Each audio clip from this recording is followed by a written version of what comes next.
Alam mo, mas maganda na lang na maging mabait ka sa lahat ng tao.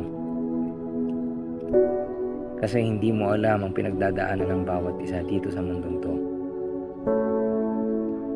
Pwedeng yung taong nakakasalamuha mo ay may mabigat na pinagdadaanan. Pwedeng namatayan siya ng anak, namatayan siya ng magulang, namatayan siya ng asawa, o pinakamamahal niya. Kaya kung sakali man na nakasalubong mo siya at hindi kayo nagkaintindihan sa daan, baka may magawa pa siyang hindi maganda sa'yo.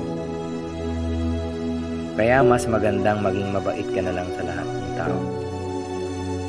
Huwag mo nang patulan.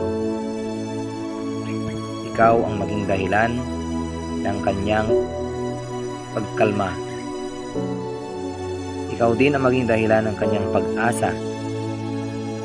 At higit sa lahat, ikaw din ang maging dahilan para maging mabait din siya sa mundo. Just a friendly reminder.